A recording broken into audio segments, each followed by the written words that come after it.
Now this is the old windscreen capping that I've got. You can see it's well battered, being 50 odd years old, and it's entitled to be.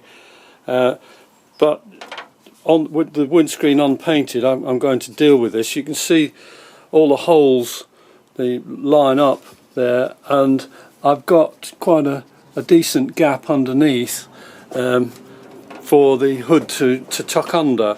As you can see, I can't use this.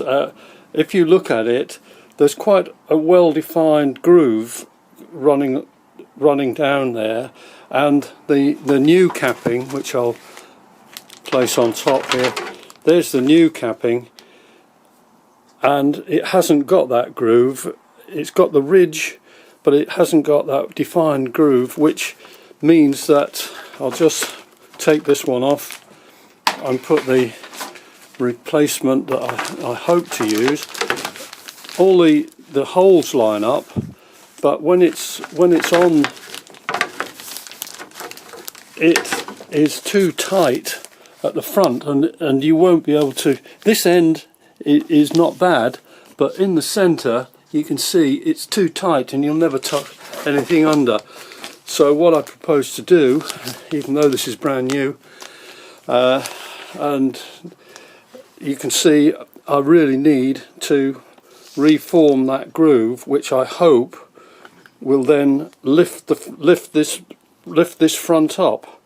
I may destroy it in the process, but and if I do, the only replacement is one similar, because both Moss and Rimmer Brothers seem to mark it exactly the same, and I've looked on the forums and everyone has had the same problem, and a lot of people have resorted to putting the old one back on again and not using the new one. I'm prepared to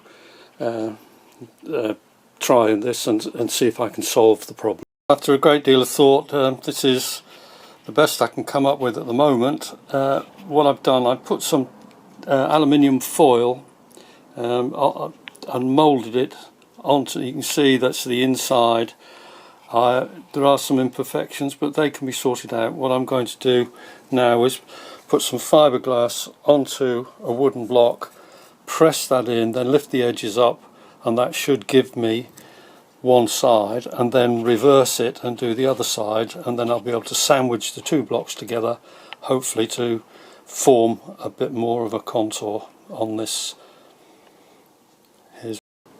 Well, that's the wooden block pressed hard into it and the edges turned up to mate it up, and now let that solidify, and then I'll turn it over and put a block on the opposite side. Now this is the top part.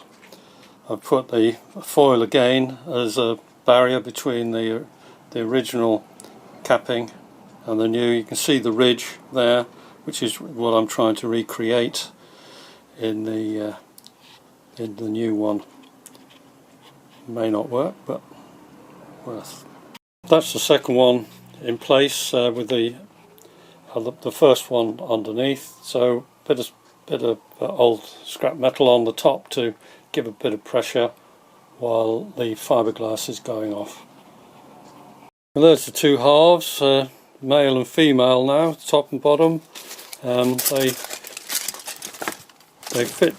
fit together really well, and being slightly curved, I should be able to move it. Along. This end on the original, on the new one, is quite a nice indentation, so I may be able to just move this along and try it. It's better than nothing. This is it with the original and the new.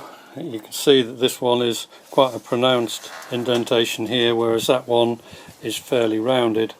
All I'm trying to do is get this front edge to lift so that the new hood will fit under it, otherwise it's total. There's the two halves sandwiching the new piece of capping. I've left the plastic on to reduce the amount of marking. I'll just move it along in stages and squeeze it in the vise and offer it up to the windscreen frame.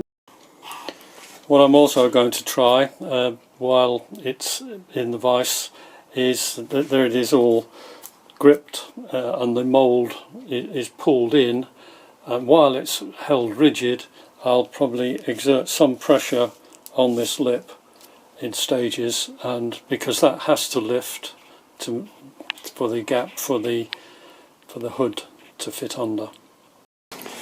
Well, I've been right the way along and it has lifted it a little bit, but the centre part, it still needs a bit more movement. So what I'm going to do, I'm going to cut the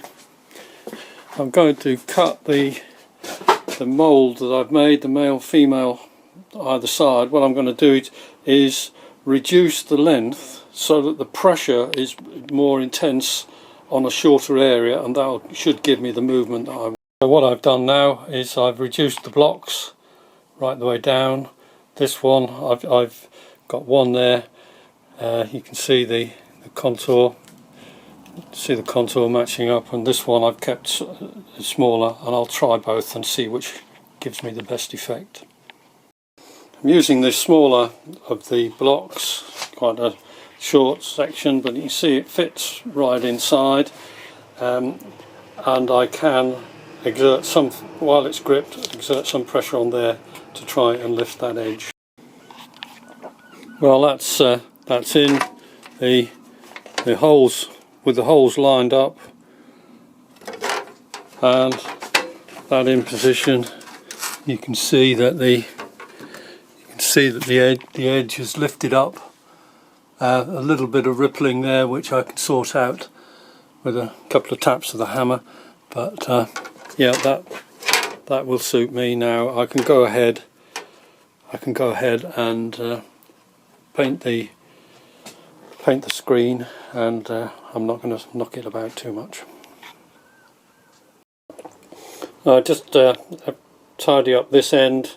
You can see there's my original one there's a popper on there, so it's got to go in, so I'll just re-trim that. It's a bit untidy, but what do you expect?